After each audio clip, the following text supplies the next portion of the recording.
Ang una nating gagawin ay i-konekta ang computer sa router gamit ang Ethernet cable.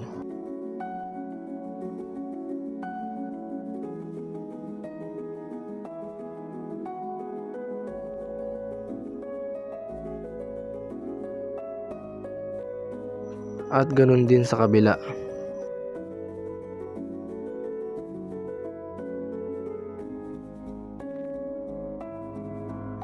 Kapag ito ay umilaw na, ibig sabihin ay naisaksak mo na ng maayos.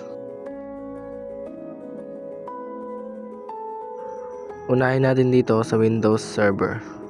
Pindutin lang ang Windows R at i-type ang CMD. I-type ang ipconfig para makita ang status ng ating router kung gamit na ba. Makikita dito na gamit na, mayroong 192.1.1.1. Ang gagawin lang dito ay i-reset natin ang ating router. Pindutin ang kulay itim na pindutan sa gilid, i-long press hanggang mamatay at muling bumukas. At ayun, okay na. Ibalik natin ang Ethernet cable. Pindutin ang Windows R at i-type ulit ang CMD. Ulitin nyo lang na i-type ang ipconfig para makita ang status. Dito ay makikita nyo na bumalik na siya sa kanyang default IP address na 192.168.0.1. Ang sunod na gagawin ay pumunta sa Internet Explorer.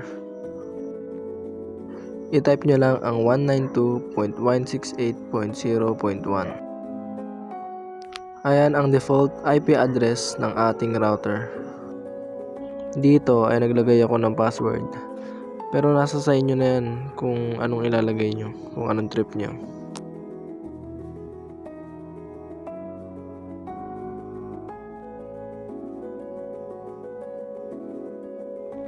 At nandito tayo agad sa quick setup. Pindutin lang ang next at pindutin ang access point and next. Dito ay nilagyan ko ng pangalan ang wireless network. Nandyan Cholo. Ayan po yung first name ko. Tsaka lagyan na rin natin ng password na CSS at 12345. At pindutin na ang next. Palitan nyo ang LAN type sa static. At dito ay naglagay na ako ng IP address. Nasa sa inyo na yan kung anong class ang gagamitin nyo. Dito ang ginamit ko ay class A. Tsaka i-disable nyo ang DHCP kasi hindi natin gagamitin yan. Tsaka i-finish na. Hintayin nyo lang matapos. At ayun ay tapos na. Proceed tayo sa Windows 10. Dito ay pindutin nyo ang Internet Explorer at i-type ulit ang default IP address ng router na 192.168.0.1 at lagyan nyo na ulit ng password.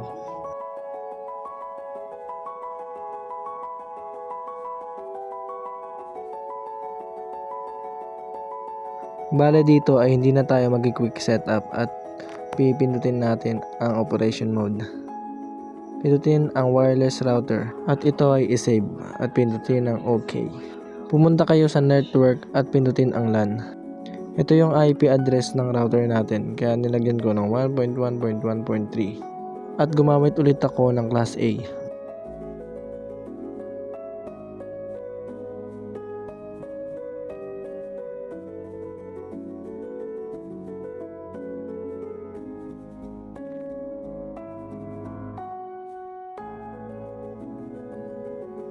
Kapag napunta na ulit kayo sa Internet Explorer, ay i-type nyo lang ang IP address na nalagay nyo sa router nyo. Kapag hindi gumana, ay pumunta sa Internet logo at pindutin ng Open Network at pindutin ng Change Adapter Settings. Ito ang Ethernet. I-right click at pindutin ang Properties. Hanapin ang Poor. Dito ay maglagay ka lang ulit ng IP address. Bale, sundan nyo na lang dito ang ginagawa ko.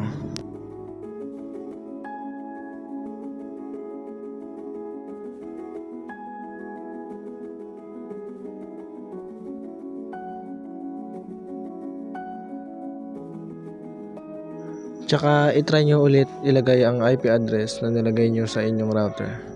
Kapag lumabas naman to ay pindutin lang ang add and close.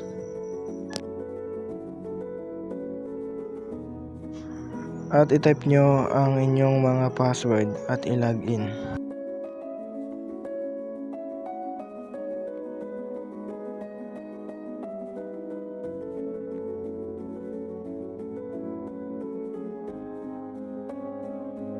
Dito ay pindutin ulit ang internet logo at pumunta sa Windows Firewall.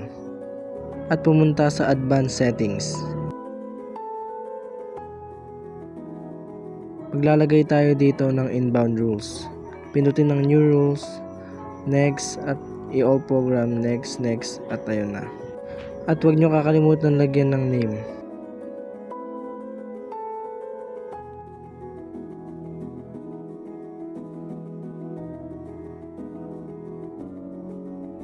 Proceed naman tayo sa pag-check kung gumagana ba ang ginawa nating pag-setup. Ilagay lang ang ping at inyong mga IP address at lagyan ng -t sa dulo.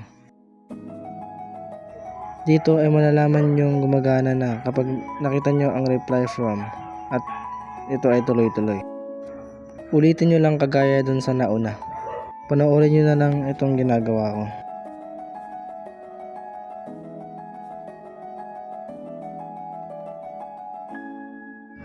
Proceed naman tayo ulit sa Windows 10. I-login nyo lang at pumunta sa DHCP.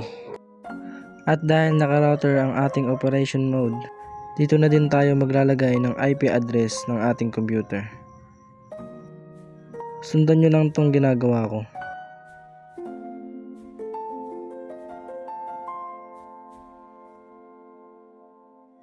Pagkatapos nyong isave ay pumunta sa wireless at palitan ang router name.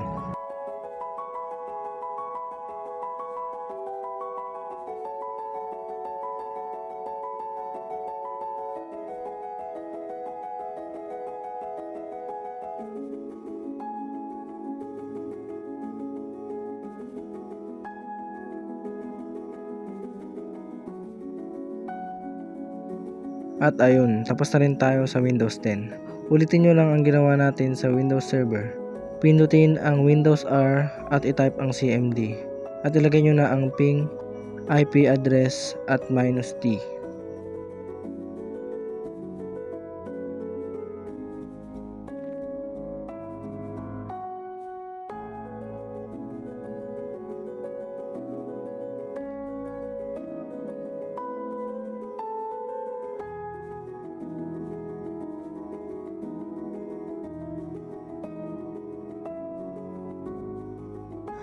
At dahil tapos na tayo sa dalawa, ay ipag-connecta na natin sa iisa gamit itong switch hub. Bale, 4 ang cable na gamit ko dito. Isa sa router 1, isa sa router 2, at isa sa isang PC at isa din sa isang PC. Ipagko-connecta nyo lang lahat sa iisang switch hub. Sundan nyo na lang itong ginagawa ko dito sa video.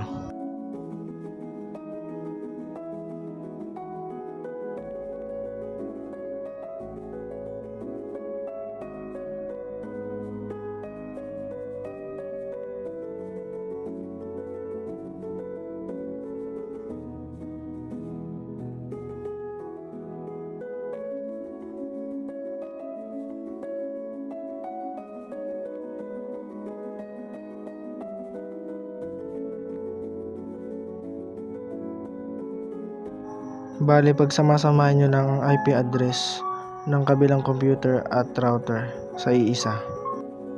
Tulad dito sa ginagawa ko sa video.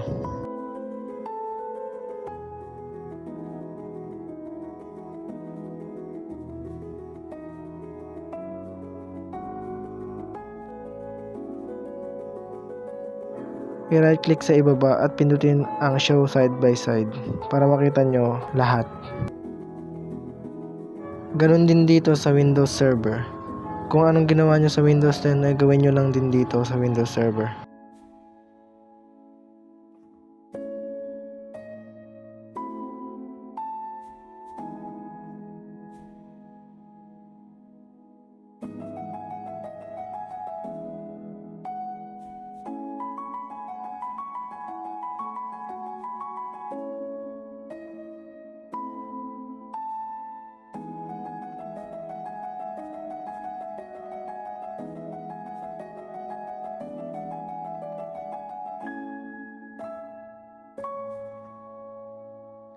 At pagkatapos ay i-right click ang ibaba at pinutin ang show side by side para makita nyo din lahat.